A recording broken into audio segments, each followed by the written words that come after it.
Ladies and gentlemen, welcome to Woodburn Accountants and Advisors webinar series on market entry into China. Have you conducted a market research study or focus study group on your industry sector in China? Do you know the importance and value that a study can be for your China journey? Are you looking to enter China without setting up a company? Are you familiar with the benefits of having a representative office? Are you familiar with how to set up a limited company in China? Woodburn Accountants and Advisors is offering this webinar series on all of these subjects. And the aim after today's session, and having had five sessions in this webinar series, is to provide all of you with information and tools to enrich your China business skills and enhance your market entry efforts. Today, I'm very pleased to have our guest speaker, Ms. Ting Zhang from crayfish.io, here to speak on converting opportunities to sales. However, before we begin today's presentation,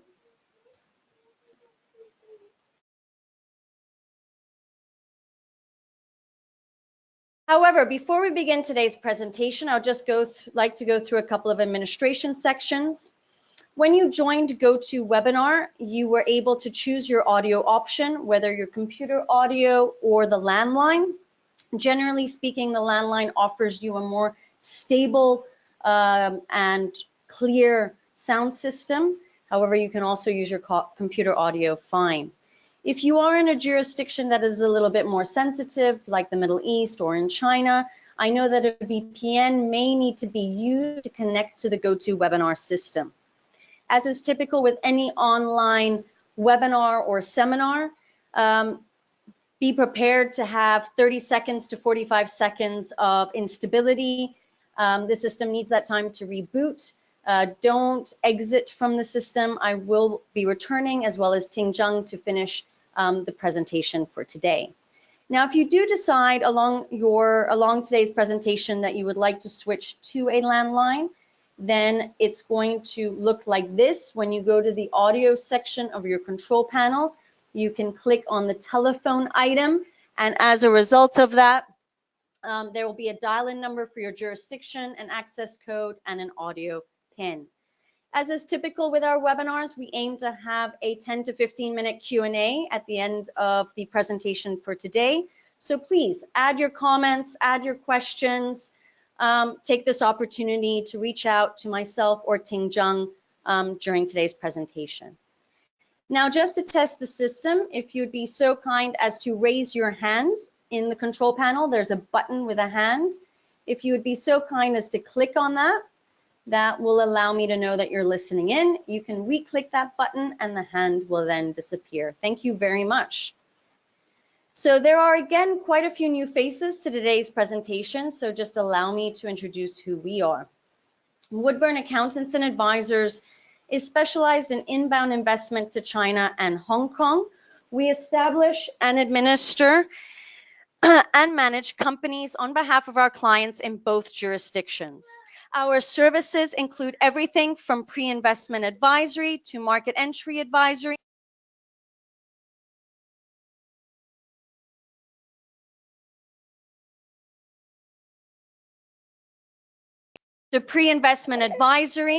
as well as tax optimization and corporate restructuring.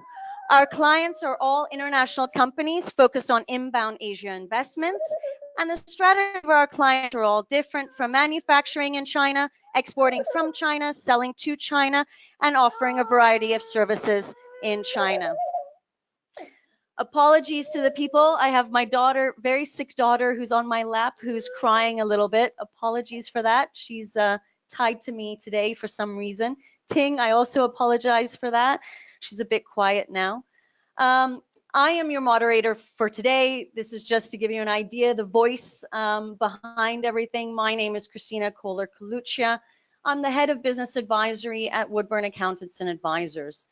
I've been in the corporate services sector since 2003, so I've been 16 years in the Chinese market based in Shanghai, and I've been helping international companies with their entry as well as expansion in the Chinese territory, as well as their expansion into other Asian regions. Naturally, I've seen a lot of obstacles and roller coaster rides for many of my clients as well as for myself. And naturally, I have seen clients exit the market too. So I want to lead on to Ting, who will be presenting today on converting opportunities to sales. Ting? Hi, thank you very much, Christina, for the introduction. Hello, everyone. I would like to just introduce myself. My name is Ting Zhang. I'm the founder and CEO of crayfish.io. I have lived and worked in the UK for the last 22 years. And before that, I worked in China. I was responsible for a company in the southern part of China for international trade and joint venture negotiations, etc. So since then, I've been working with Western companies, not just the British companies, but tech companies in Europe, financial institutions in America, and even in Africa, some commodity companies there to help them, advise them how to do better business with China. Crayfish.io is a new venture I started about 2.5 years ago, which is a way to help reach out more businesses around the world, to connect them with Chinese-speaking professionals as well as service providers, to provide a better and holistic approach to help them to business with China. So work with many established and very good quality providers, such like Woodburn, together we service the client in a more efficient way. Next, please. So today I would like to talk about specifically how do you best convert the sales opportunities into actual sales. Next, please. Because when you go to China, whether it's for trade shows or you met some Chinese delegation here or in Frankfurt, America, on a big exhibition, there's a lot of talk, excitement about your product and your services, but then nothing happens afterwards, and you get all these business cards and you think, what do I do? So I would like to give you some examples today. How do you take it from there? This is a model we developed at Crayfish. We call it 4C model. Basically captures or aims to capture all those important factors that will help you reach your commercial goals. I will talk them one by one, but they are context, which is about cultural regulations, and then content, which is about knowledge and information. And then there's a communication, is how do you get buy-ins from more stakeholders. Finally, there's a connector, which is more on human sort of talent and partners. Next, please. So first is the context, where we talk about cultural regulation and structure. Next, please. So for this, as you all know, Chinese culture is very different from the Western culture, and that has a lot of implication in how business is done there. This can itself be a long session itself. And in fact, my company, crayfish.io, if you go to our website, we do have past webinar recordings on Chinese culture and do business and communication, and also on our YouTube channels. But here I just want to focus on some specific points, which is on the decision making for a commercial contract.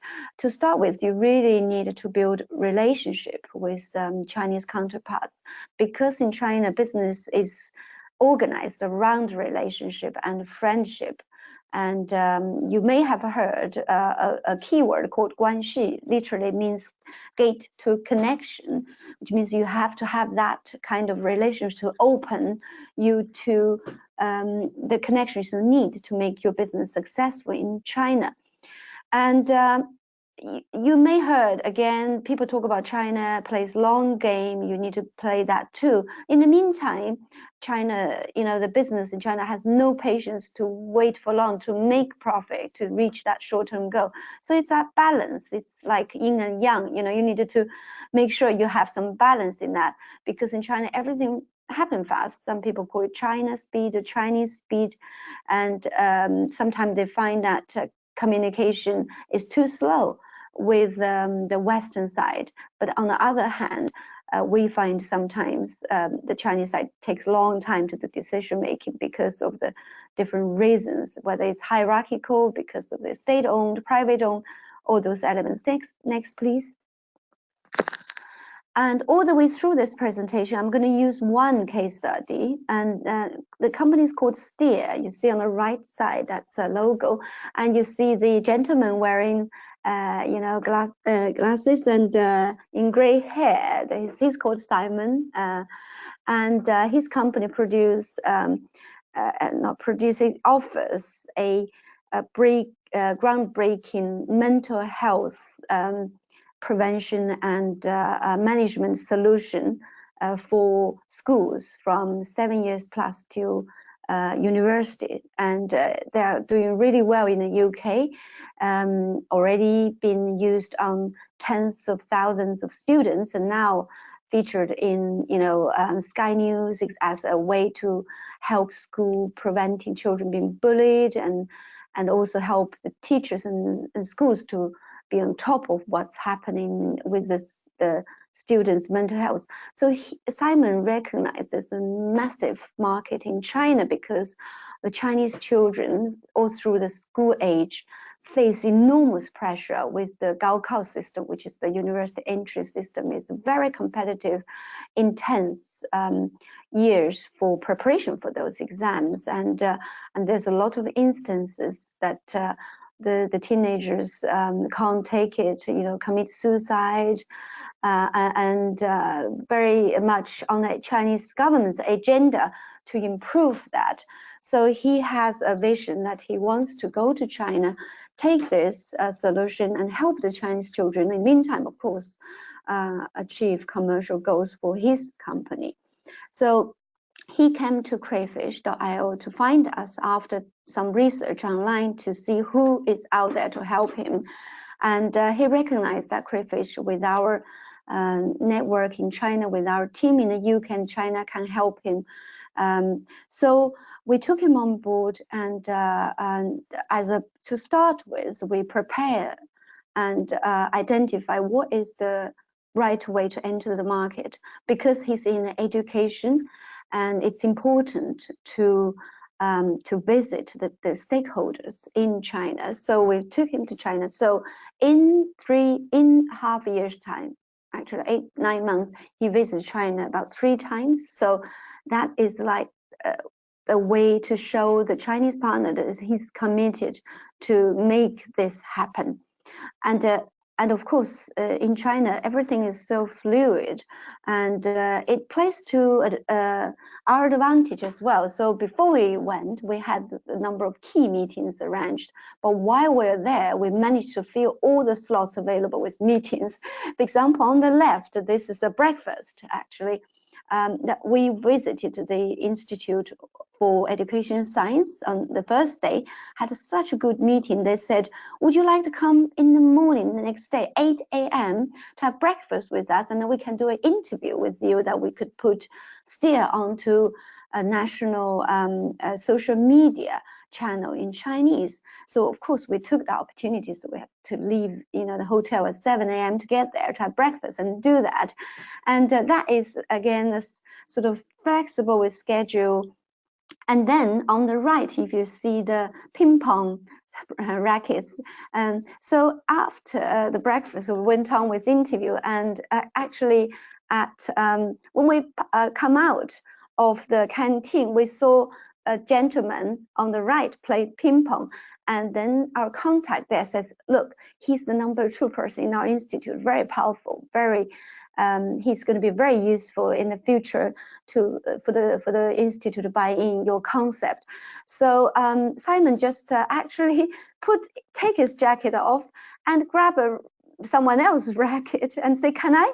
And then just had a game with Mr. Zheng. Of course, the picture's taken after put back his jacket, but that gave us such an impression to Mr. Zheng that when next trip, when we actually asked for a meeting with him, he immediately recognized Simon as the foreigner who played ping pong out of nowhere. And that is why we call it spontaneous, to build that relationship. And of course, it's important, as I mentioned, to be introduced around relationships. In the middle of the picture, the gentleman on the right is the vice president of Beijing Foreign Studies Institute, who's a long-term friend of mine. So I introduced Simon to him, and he was very keen to understand more about what STEER can offer, because every university in China is facing that problem of helping the students' mental health. So and Simon also in China, before he went to China, he actually took the effort to learn a couple, well, more than a couple, a few words in Chinese to say thank you, glad to meet you. And actually, we also gave him a Chinese name, which was called Wang Shiming.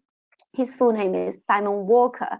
But when we gave him a name, it actually was a very the first name is the same name as one of the ancient Chinese emperor. And so whenever he went to show his name, everyone took a comment and thought it was very interesting. So again, that impression in the trip makes huge difference. Next, please.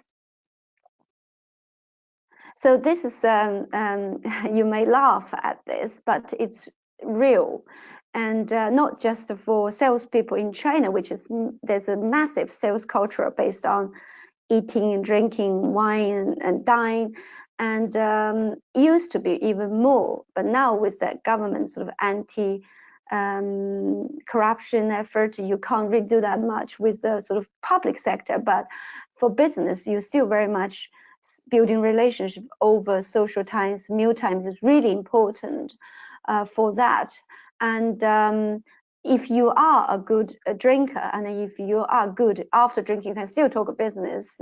Great. You are literally very talented for the Chinese selling. But if you're not good at drinking, then that's not a problem as well. You still probably enjoy that atmosphere, because people at meals time will be very relaxed, and it's a time to get to know each other, build that relationship.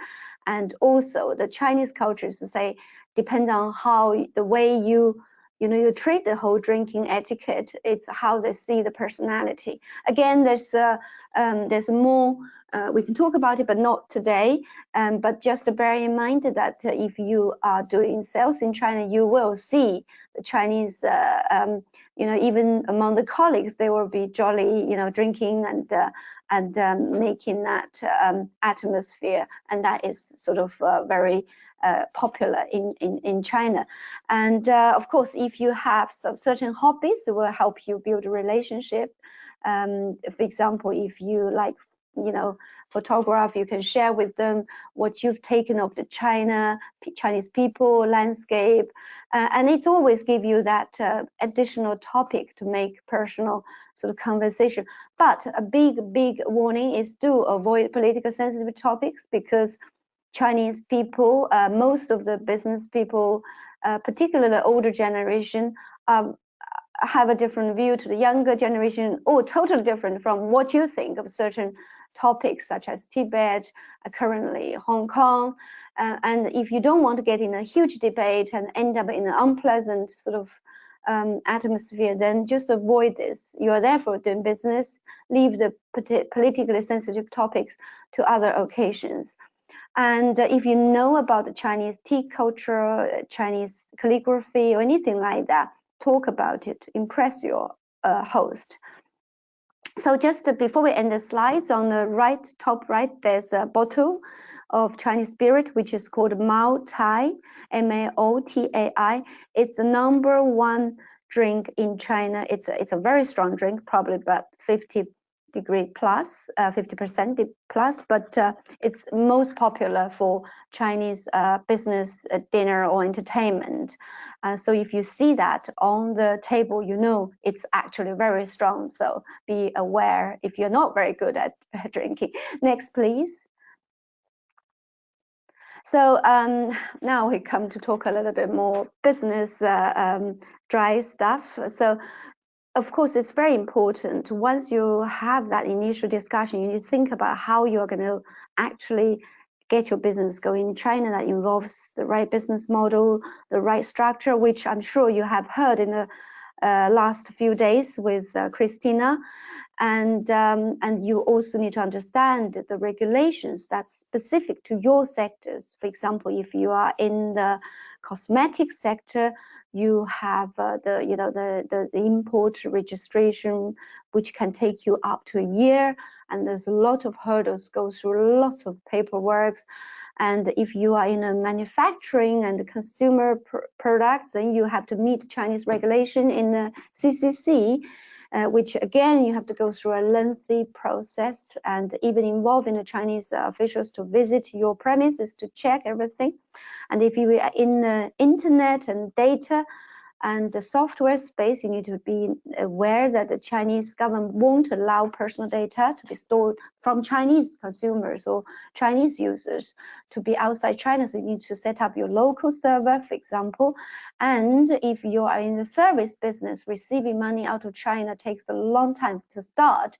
And then particularly going through the foreign exchange control approval, you need to be aware of that as well. Finally, there's anti-corruption measures that may impact also the business, how business is done, and you need to be aware of that as well. Next, please. So now we talk about, we're going to talk about communication. Next, please. So first, again, I use STEER as a case study because in the education, there's ecosystem and there's a lot of stakeholders involved. You have on the top, you have the ministry, which governs the country's policy and set the the regulation, and then you have the second one, which is the National Institute of Education Science, which is think tank, and they do a lot of recommendation and they lobby into the government for certain changes.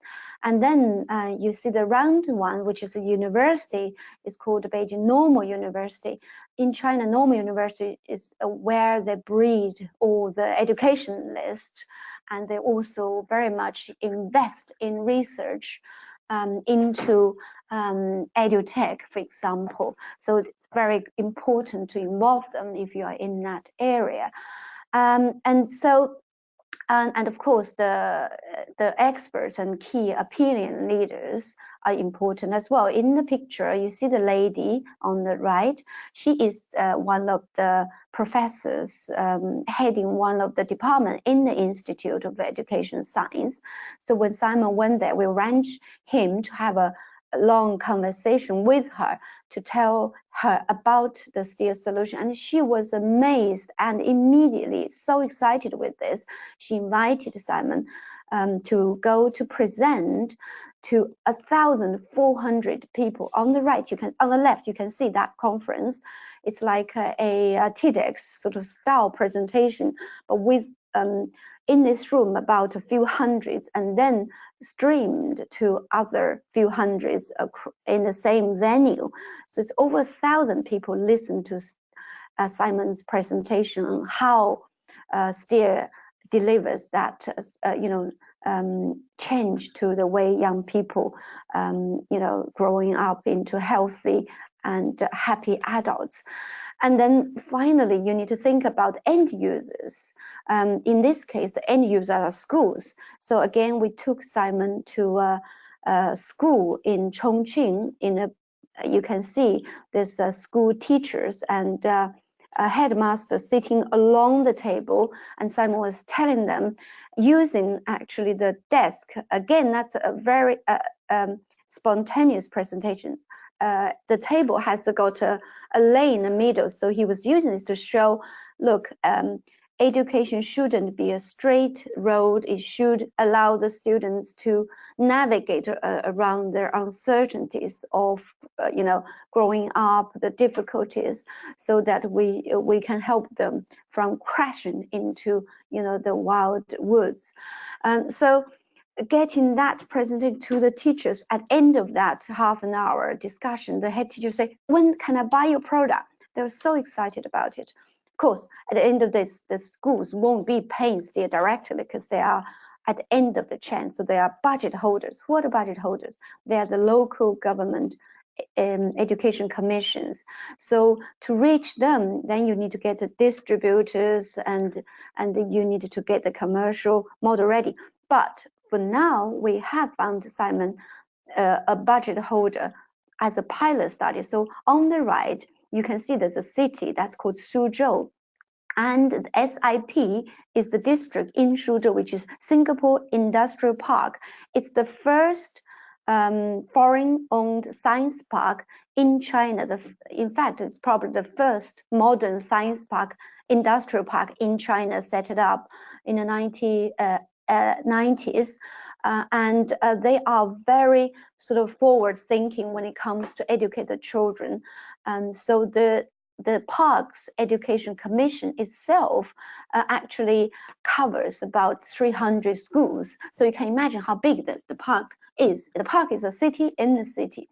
So now they are doing piloting over about 20 schools to pilot this solution. Once that is successful done, then we can roll it out to schools across other regions in China. And that would help also steer to prove that it successfully, it can be done in China, and that helps him to negotiate a better deal with the Chinese potential distributor. So next, please. And in terms of communication, because we're in the UK, there's a time difference, and particularly after next week, it will be winter time, and that's 8 hours. So 9 o'clock our time is there 5 p.m. That means as soon as you start working, they are leaving office. So which means you have to grab that window of communication if you are doing that from the UK. And if you have not used WeChat, have not heard it, then please go and find about it and download it onto your phone and onto your laptop. Start using it if you're serious about getting to China, selling to China, because this is the single most important commercial tool to use when communicating with the people that will buy your products in China. By the way, I'm not paid by Tencent, the owner of WeChat, to sell this tool. It's free to use, and everyone in China use it. And to use, it's a combination. It's a super app. It's a combination of WhatsApp, Twitter, LinkedIn, and Instagram. It's everything. So with these advantages, you get it at a very personal level with the people you are communicating. Because, for example, a general manager of a company in China might just delegate the whole email checking and writing to his assistant, but he would never do that to his WeChat, because WeChat is where he would have also personal messages, etc. So using WeChat means you can always communicate with important people in a personal way. But do be aware of your confidential information, and sometimes we tend to forget. And even after signing NDA, the Chinese culture is that you share your information with your friends to show as a way of trust. You share important information that could include confidential information. So if you really your confidential information is so important that it will leaking it would mean a total disaster to your business, then please keep it confidential and do not share it at all circumstances. Next, please. Oh, sorry, there was one last point on that slide. Back, please. Didn't realize there's animation. So there's a yes or no. That's just one point to say. Because of Chinese culture, people have this respect for each other, and the face concept do not upset people. Sometimes you just cannot get an answer. If you keep asking many times and you don't get answer, that just means no. You don't need to ask anymore. And in the conversation, in the meeting, if you are talking about your product and prices, and you see everyone nodding, doesn't mean actually everyone likes the pricing and everyone agree with you. It just means they heard you, and again, it's a way to show they respect you, but doesn't mean they totally agree with you.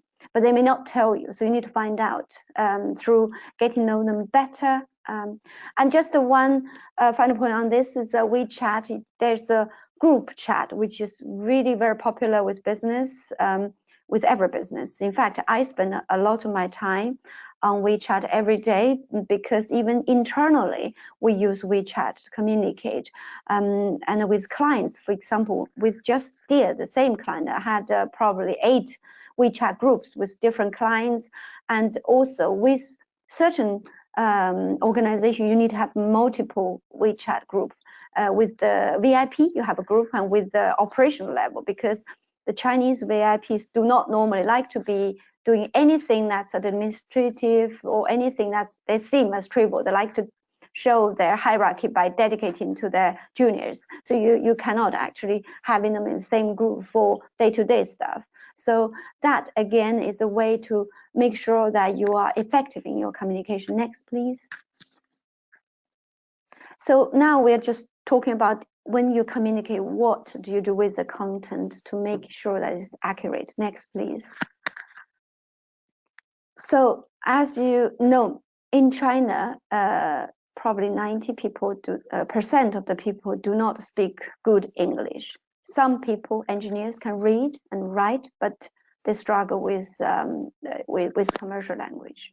And decision makers in particular bigger companies, state-owned companies, if they are, say, over 50 years old, most likely their English is not that good. And so it's really advisable, if you have important information to illustrate, then best present it in both Chinese and English, or Chinese. And sometimes if you send English information to the Chinese side, it will be read, it will be processed, but it will take much longer than if it's in Chinese. You will get a much quicker response. Be aware that in Hong Kong, Taiwan, the characters and including the way it's translated are different in mainland China. For example, Michael Jackson, his name in Chinese mainland Mandarin and in Cantonese are totally different.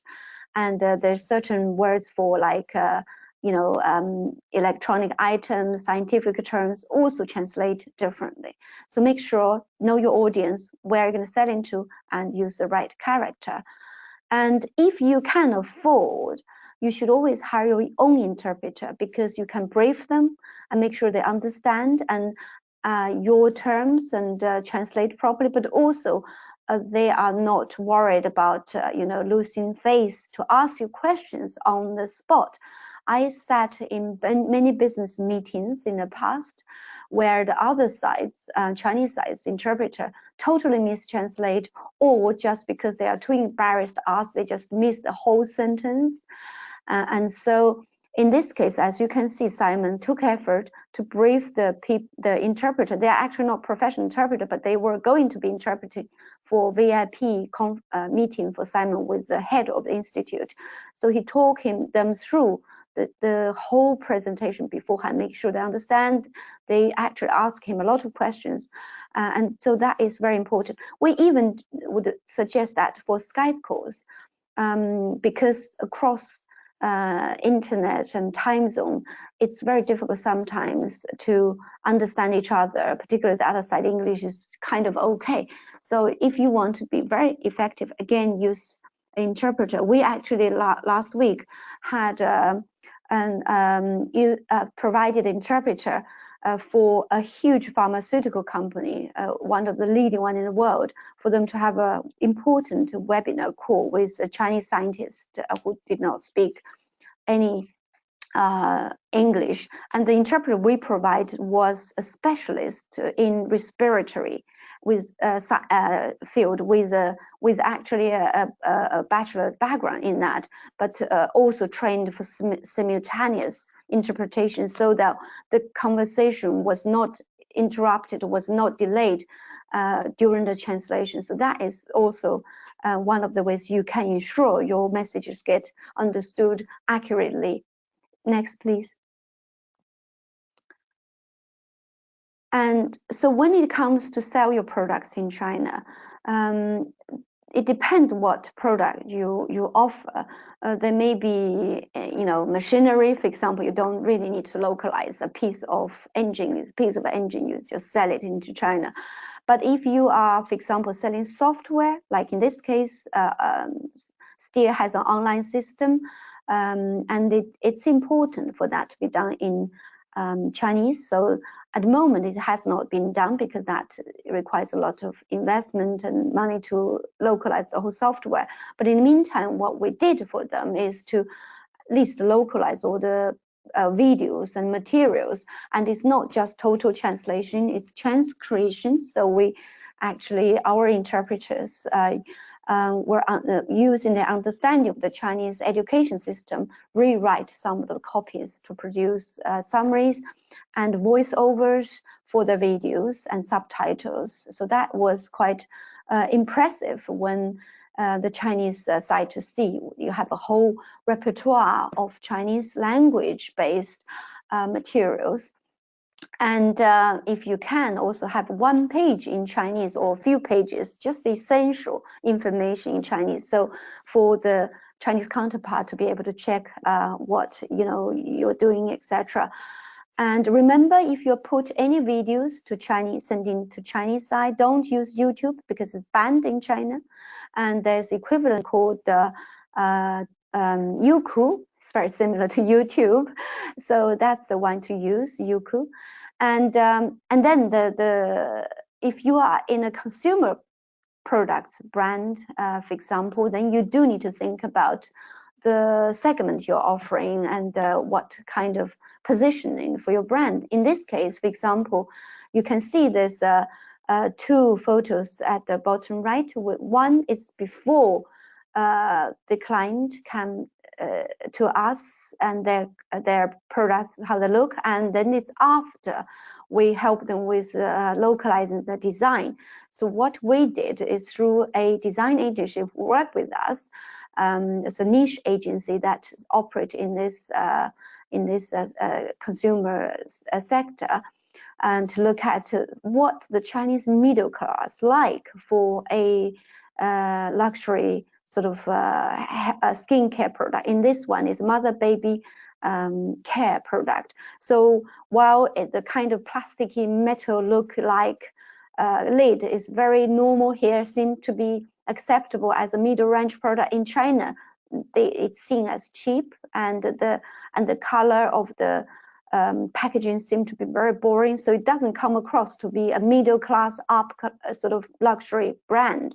So with the branding guidelines provided by the Chinese agency, which provide a service through us to the client, they have then used their UK designers to implement that design guidelines. So what you can see on the right, they come up with some much brighter colors on the packaging and use plastic lids and with the covers, and that then went really well. So that when they went to China, they were able to present their brand on the best of British brands, and got a lot of attention from the distributors and end users. And if you are ready to start selling your consumer goods into China, you have to think about the Chinese digital marketing, because in China, everything is about digital, about social media. And the two biggest social media accounts is WeChat. So it doesn't just use a communication between people and people. It's actually a big social media channel for posting, such as like a combination of Twitter, LinkedIn, and Instagram. So as there are company subscription accounts and company service accounts, etc., you can use to push your products into the really, you know, hundreds of millions of Chinese users on WeChat. And then the Weibo is the one look like, you know, facial eye on the right. And that is, that was there before WeChat and still used as a mass communication tool. Like it's very much similar to a Twitter with a longer sort of post available. And then if you don't know, in China, nobody use, not many at least, are able to use Google, because Google is still officially banned in China as a search engine. So the biggest search engine is Baidu, that you need to be aware if you're going to do SEO, SEM plan. Baidu has its own regulation. As happens in China, everything's bureaucratic, so you have to go through a lot of paperwork to get your ads out on Baidu. Next, please. Finally, this is a final factor in our 4C model, is the connector, who connects you to your counterparts to help you reach your commercial goals. Next, please. So this would include the people who work for you and people who work with you. So the people who work for you would be either those staff you hire, which you can hire through online channel, offline channel. There's many different channels, and now you can use online, you can use mobile options, you can use campus recruit, you can of course have friends, etc. We do have a webinar on our website, past recording, on how to hire Chinese people, and particularly younger generation, what their needs are. You need to be aware the younger generation have different needs to their old, to different gen. So generation X and Y and millennials, and they all have different needs in how they want to work for their boss, and you need to be aware of that so you can recruit the right people, and most importantly, retain them. Next, please. And of course, if you are a small company and not ready to hire a full-time staff in China, which is now getting more expensive with the recent, increase in the Chinese property price, and in general, the sort of persistent salary increase in the last few years. Now in Shanghai, you almost pay similar wages in, if not higher than what you're paying back in the UK or in other, sort of European countries. So one of the way to do is to hire flexible talent. And that's what here at crayfish.io, we offer a lot of that to clients who are looking to test water in China, who just, do not need a full-time staff. If you give you some, these are all real case we are doing. So the first on the top one is a brand that produce mother, baby handbags and carry bags. It's called Mia Tui. As you can see the bag there, it's actually fashionable carry bags, not carry bags, handbags and backsacks for mothers, and very practical and also very affordable. So what they want to do is to look at the supply chain in China, and need to find someone to help them producing there to ensure it's good quality and good price. And they can't really afford to hire someone full-time. So what we did was to find someone with the experience in this sector and availability to go to factory, look at a sample, dealing with that. And then now it's progressing to shipment, quality control, etc. So all very affordable, and they're very happy with that. On the right left, there's this is a anti-rust sort of chemical solutions. Again, finding who would be the distributor in China. What is the best way? Is it better to do it on e-commerce platform, or is it better to go through the traditional sort of garage channels? We have a freelancing researcher doing that for the client, and coming back with some really good leads to potential distributors. And we even use that for some IP advices. Some very good quality IP lawyers in China who gave us some IP suggestion to some other clients. In the middle, there's a dentist client who invented a new toothbrush. This is actually called an interdental brush. So we have a freelancing person in China to help them looking at potential licensee. And then on the right again, it's Simon in China. When he went the second and third time, I did not go with him because our strategic part was done. So all he needs was someone who help him go around in China, visit and translate and provide that coordination. And so we have a freelancer who was working in, British government agencies, speaks beautiful English, but with also knowledge of the public and private sector. And so she was able to provide that on the ground support as and when needed. So again, that was very flexible for Simon, so he doesn't have to incur regular monthly costs. It's only when, as, and needed. Again, next, please. So that's something you can consider before you could afford to have your own four walls, your own staff, is to use freelancing people. And that's one of the main services crayfish.io, our platform, offers. Of course, at the end of the day, even with hiring people, you still need the distributors, the partners who can actually receive money for you in China, for example, deliver the goods to the factories or going through the customs, etc. So finding those right partners is really important, and it also helps you to protect your IP, and also helps you to deal with government relations, access. But make sure you do a proper search and due diligence, and don't just jump on the first name a friend or a current contact has sort of pushed to you. Do a search, because China is a big country and there's a lot more choices than just a random names. And also to be flexible, because sometimes the negotiations takes time and give and take, and also try not to agree to exclusivity right at the beginning,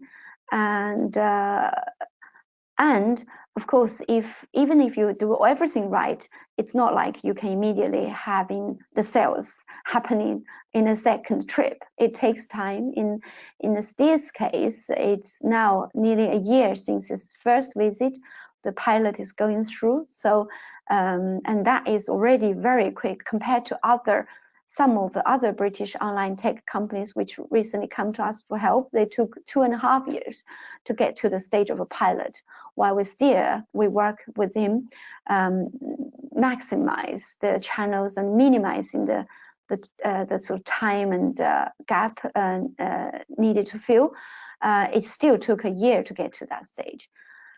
Some people ask me, oh wow, we got approached by biggest Chinese, for example, gaming. In gaming, you have Tencent as biggest, and in mobile, you have Huawei, or in online, you have Alibaba. But does it always play to your advantage if you are a small company to work with a massive Chinese giant?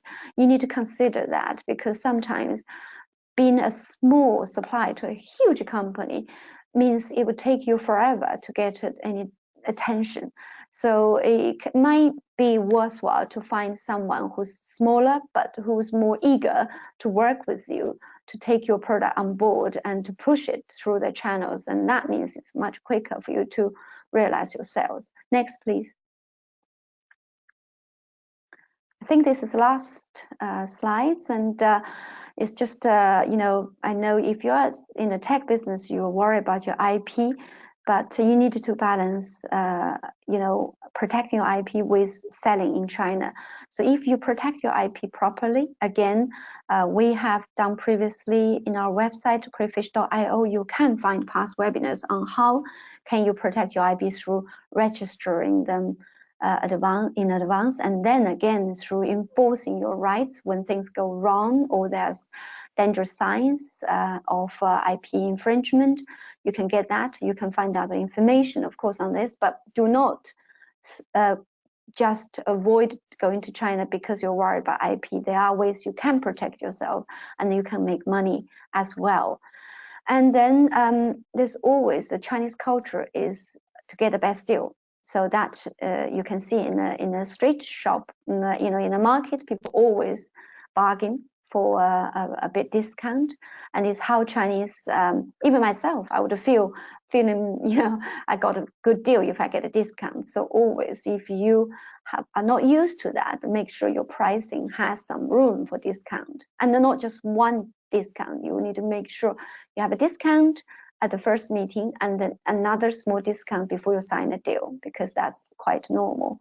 At the last minute of signing the deal, you may be asked to give the final little discount, otherwise the deal looks like it's going to go. So what's your decision? You have to give that discount, maybe, unless you really wanted to walk away from the deal. And I mentioned before, China is very bureaucratic. So when it comes to remit the money out of China, even the contract says 30 days, you might have to wait for 90 days if it's a service contract, if it's the first time ever for your customer to pay you from outside China. So make sure your forecast, cash forecast, you are not relying on that to pay your salary, for example. And finally, used to be China is just a place for destination for selling to China if you group products or manufacturing place. Now, increasingly, it's becoming a source of funding. Strategic investors, strategic partners who can invest into your company, either here or into joint venture in China to help you scale up. At Crayfish, we actually offer a Crayfish Accelerate program. Sorry, I forgot the slides here. That is our new program that we provide a combination of seed capital with hand-holding service to help get startups to get China ready. The seed capital is up to £100,000, and that is through our anchor investor, which is China-UK Enterprise Fund. And the sectors we operate for now for the program is in medical device, advanced manufacturing, and new materials. And we are now signing another anchor investor in IoT and semiconductor. So if you are in this sector and you are just having your prototype ready, it needs to be beyond the just idea in your brain. It needs to have something physical to show that it's ready to be commercialized, to go for mass commercialization. And you need to also have a plan, or at least a willingness to do business in China in the next 12 to 18 months. Then you will be able to get to the next step of our program, which is to present it to our anchor investors for funding. So do watch the space and do go to our website, crayfish.io, and then you can find under services, there's a button to say accelerator program, and you can see more from there. So on that, I think we are finished. So this is how you can contact us. We have a phone number you can ring and the email. We do also have live chat on our website if you would like to explore our online platform where you can post your projects and get freelancing professionals or agencies to bid for your work. So on that, I will stop, and I will hand it over back to Christina for questions. Thank you, Ting. Thank you very much for today's presentation. We have a couple of minutes left. So there have been a couple of questions that have come in, but let's see if we can get one in time to then wrap up for today. One of the questions that came in that I thought was very interesting was, do you need a different approach to sell to a state-owned Chinese enterprise versus a privately owned company? I think you do need a different approach, although some of the methods are same. The main difference is that the decision-making process is very different. In state-owned companies, it's typically consensus-driven, and it's hierarchical as well. So you need to basically get the buy-in at all levels. So, for example, you need to meet the product manager or the procurement manager, and they like it, then they escalate that to the next level of director, and then it needs to maybe the CEO level as well. And then each of the time you maybe provide more information, and even you agreed with the manager, and the CEO can come back and totally veto it, and you have to start again, and then you have to meet all of them. So it's a much long, lengthy process. But the advantage of that is once they do, agree to do business with you, they tend to be stay with you longer because they're less price sensitive. Typically, this is all typically. And of course, the contract approval in certain sector, if it's like in strategic sectors such as telecom, etc., the contract from the company even will need to be approved by the government department. So even that's not the final say. So the implications for you is, don't think that the contract is signed, that means everything's secure. You need to see the money. You need to actually hear the final approval and seeing the, whether it's letter of credit, payment, deposit. You need to actually be sure, because at the even last minute, the contract could be overturned by a higher authority. So and also on relationship, you need to nurture. Spend more time nurturing that relationship in a state-owned company, because people who work there are working for their companies, not their own business. So for them, feeling personally respected and having a good time when they come to the UK, having entertainment or hospitality is all part of the sort of building relationship. But with private company, for example, particularly if you are dealing with the founders and that level, then decision making is much faster. If they like your product and they see a natural fit, then the decision making can be very quick. And typically there's not much approval process involved in the company or with the government, but they're more price sensitive typically, and so you need to allow for more discounts and more probably tougher negotiations. Hello? Great, thank you, Ting. Yeah. So I think we're going to leave today's presentation there. As highlighted, if you do have any questions for Ting, everyone will be receiving a copy of today's presentation. And I'm also happy to make a formal introduction to Ting if you wish. You can also reach out to me at info@woodburnglobal.com. Last but not least, if you enjoyed this webinar series, then please do join us for future webinar series. We will be holding our next webinar series from the 18th to the 21st of November, all about choosing a location in China, and we'll be having a partner from Knight and Frank who will be participating and giving us details about finding a location, negotiating with landlords, etc. So Ting, I want to thank you very much for joining us today. Thank you for your presentation and the time that you spent. And thank you to all individuals that joined us for today's presentation and for this whole webinar series. There's some of you that joined us on a daily basis, so thank you very much for doing that. I'd like to wish everyone a fantastic weekend and a pleasant Friday evening. Thank you and goodbye. Thank you. Bye.